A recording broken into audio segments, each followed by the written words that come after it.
Hey everyone, I'm your average guide Sahil Gogna. Welcome back to another video. Last week I posted a story on my Instagram and I asked you guys to submit your questions so that we can have a Q&A video.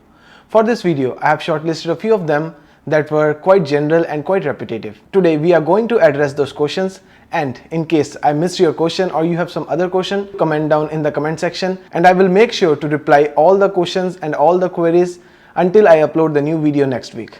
So without any delay, let's get started.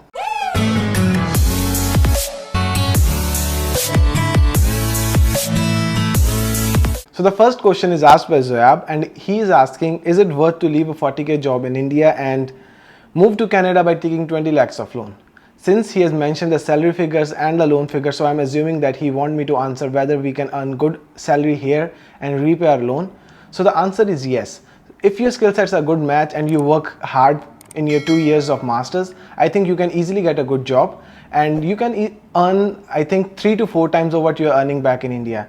And within a few years, you can repay your loan and you won't even have to compromise with your lifestyle here in Canada. So I think it's a good option to leave your job in India and come here for the job, and you can earn very good salary over here.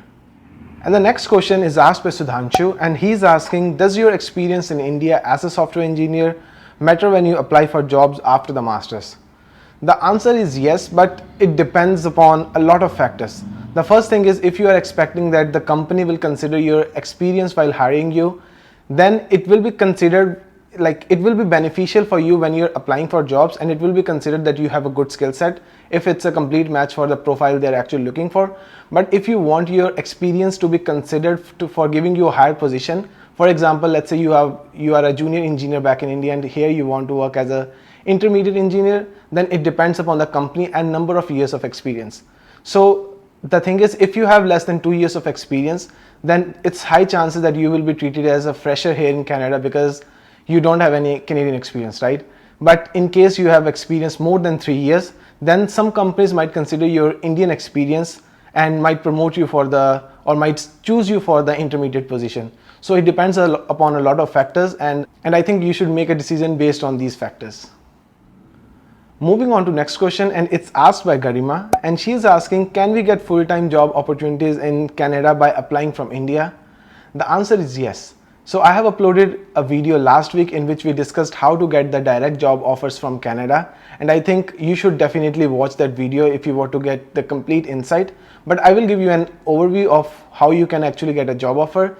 So the thing is, when a company sponsors someone from outside of Canada, they hire an employee. So they have to apply for LMIA, which stands for Labor Market Impact Assessment, in which they state to the government that the employee that they are hiring from outside of Canada has certain skill sets that are not easily available in the Canadian market, and if they hire that employee, it won't impact the market here. So the main point that I want to make is that you need to have certain skills that are not easily available, or you have to some unique skill set so that company can sponsor you and can bring you here. If you want more detail, you should definitely go to that video because that video contains each and everything that you need to know. And now let's move to the next questions. So the next questions are also related to getting a full-time job offer from Canada, but it's without work experience. So I was asked a lot of questions, and these 2 questions are just a sample of those questions. So I have a lot to say about these questions, and please stick to the video because I will be discussing this one in detail at the end of the video, because there's a lot to discuss about these questions. So now let's move to the next set of questions, and it's basically about the life in Canada, about the jobs in Canada, and about Quebec and Montreal. So talking about the first question, it's asked by Hardik and he's asking, how is Concordia University for the Indians and what about Montreal? So firstly, I think Concordia is a great university, not only for the Indians, but for all the international students, irrespective of the country that you are coming from. There are 2 primary reasons. The first one is the environment that it provides. A lot of top students from different parts of the world, they join Concordia University, and I think when you study among them, you definitely level up your skills and it provides a great environment to learn and grow. The second main reason is that it's based in Montreal. So now I will answer your question, why Montreal?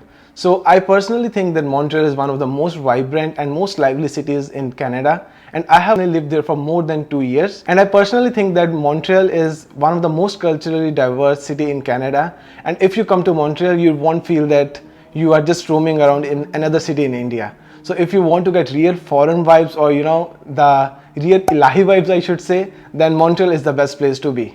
Okay, so now let's move to another question that's related to Montreal and French, and this is being asked by GSG Gokul, and he is saying that I hear a few people saying that we get paid to learn French in Montreal.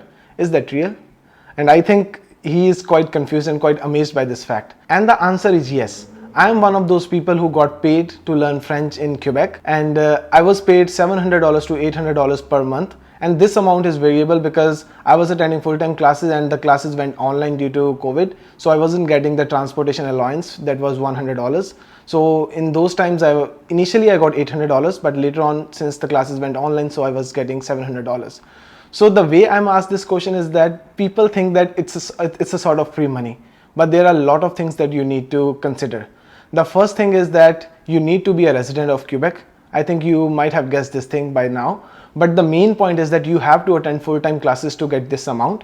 And from full-time classes, I mean that you have to attend the classes Monday to Friday from 8 a.m. to 4:30 p.m. At the same time, you need to manage your study. And I think you can consider this allowance as your part-time job, because you have 2 days left in the week after Friday, and it's upon you whether you want to get another part-time job and earn more, or whether you want to focus on your studies.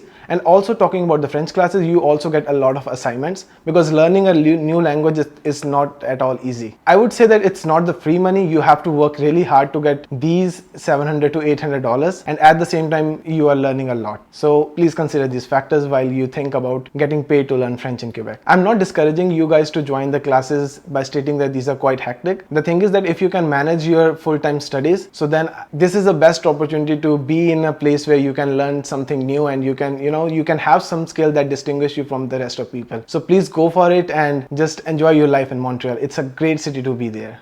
Next question is asked by Vikas Rao, and he is asking, is 30 lakhs loan worth to study MS in Applied Computer Science in Canada? So the answer is yes. So I'm assuming that if you are considering a budget of 30 lakhs, then you are planning to go to top universities like University of Toronto or University of Waterloo, because their fees, it lies in this range. And if you are graduating from one of the top universities in Canada, then it's high chances that you are quite dedicated to excel in that field, and you will definitely get a good job, and you can easily repay the loan like within few years. So it's a good option, and I think you should definitely consider if you have this amount of budget.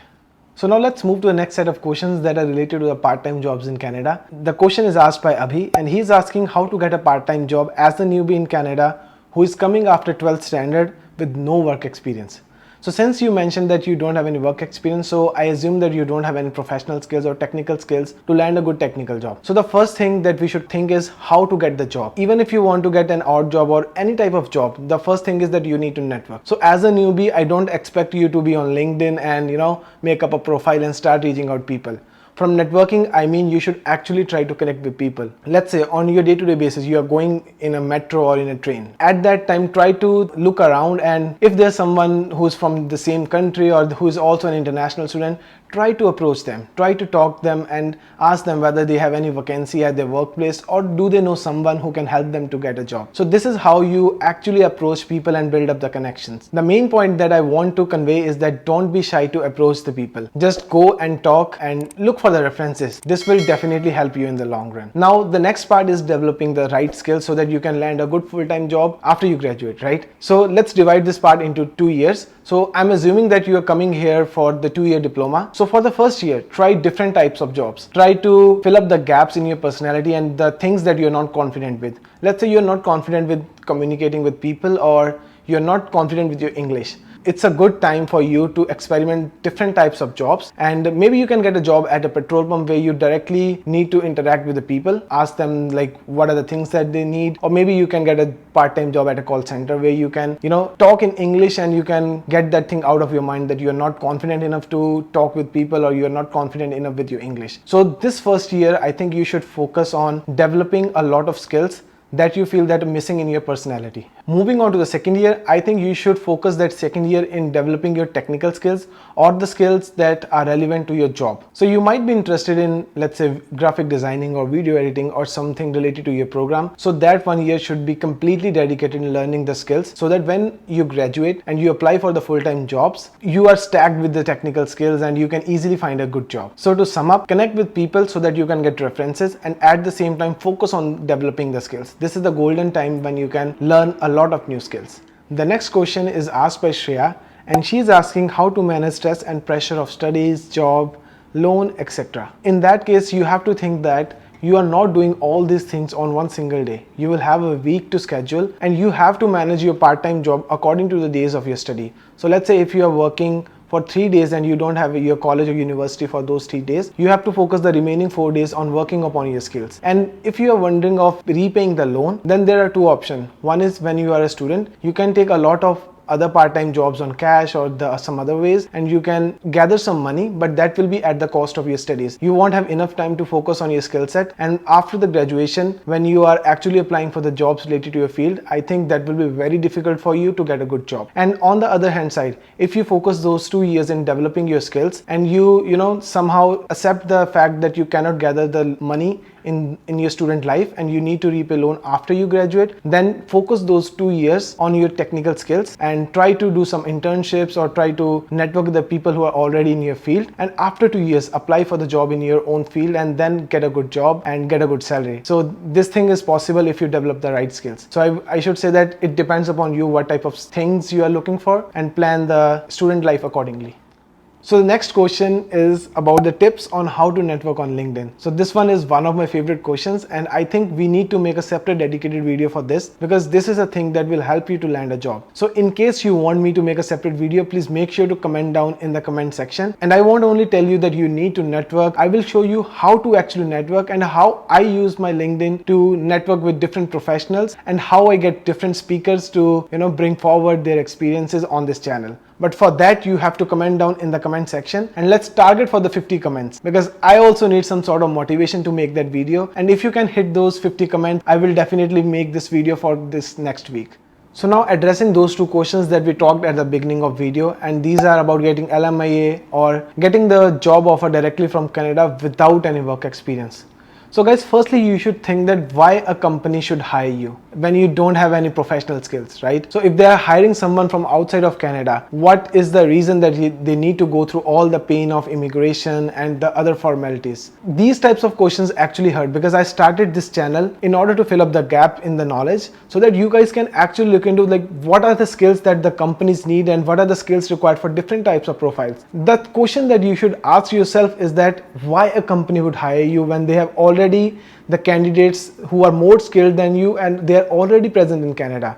The question is why, and that too without any work experience, right?